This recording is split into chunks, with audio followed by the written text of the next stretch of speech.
And మీరు సినిమాల మీద మీ అభిప్రాయాన్ని చాలా నిక్కచ్చిగా చాలా స్ట్రైట్ ఫార్వర్డ్గా డైరెక్టర్కి చెప్పేస్తుంటారంట.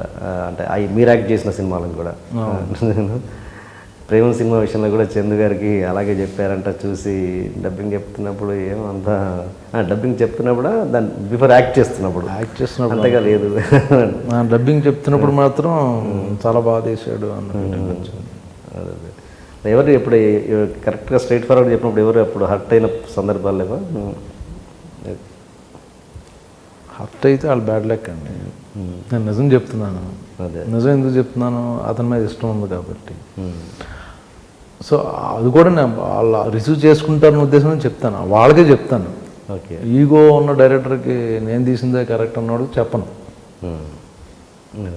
కొన్ని చెప్పడం వల్ల ఒక్కోసారి దూరం అయ్యాను కాబట్టి వాళ్ళకి చెప్పడంలో ఉపయోగం లేదనుకుని నేను చెప్పను. ఇంకా ఇలా పేర్లు చెప్పకుండా ఎలాంటి సందర్భంలో జనరల్గా ఏదైనా పలానా సీక్వెన్స్ నచ్చదు, మాకు తెలుసు వర్కౌట్ అవ్వదని చేస్తున్నప్పుడు యాక్ట్ చేస్తా మేము ఆర్టిస్టులు డిస్కస్ చేసుకుని అబ్బాయి ఇది వర్కౌట్ అవ్వదని, అదేదో డైరెక్టర్ చెప్తే లేదు లేదు సూపర్ అంటాడు, బట్ తర్వాత వర్కౌట్ అవ్వదు అది. సో తీసుకుని ఏమైనా ఆలోచించి అలా ఓకే చేసుకోంటే వాళ్ళకే బెటర్. బట్ ఇప్పుడున్న డైరెక్టర్స్ అలా ఎవరు లేరు, ఈగో ఫీల్ అయిపోయి అందరూ ఫ్రెండ్లీగా. అసిస్టెంట్ డైరెక్టర్ ఇప్పుడు మన కొరటాల శివ ఉన్నారు,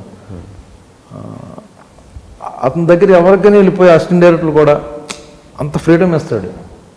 అన్న ఇప్పుడు ఇక్కడ ఇది కరెక్టేనా, ఇది కరెక్టేనా, లేకపోతే ఈ సీను, లేకపోతే ఈ డైలాగు, చిన్న మూమెంట్ అది కరెక్టేనా అని ధైర్యంగా అడగగలరు.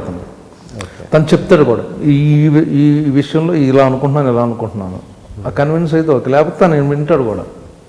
సో అంత పెద్ద డైరెక్టర్ ఇప్పుడు, బట్ చాలా క్యాజువల్గా ఫ్రెండ్లీగా ఓపెన్గా అందరూ ఇప్పుడు అలాగే అందరూ అంచుమించుకు అలా ఉంటున్నారు. ఎవరో నేను చేసిందే కరెక్ట్ అంటలేదు. సో సరే టీం వర్క్, వాళ్ళు అనుకున్న దాంట్లో ఒక్కోసారి మనం ఒకేసారి కొత్తగా ఉన్నప్పుడు మనకేదో చిన్న ఫాల్ట్ తెలుస్తుంది.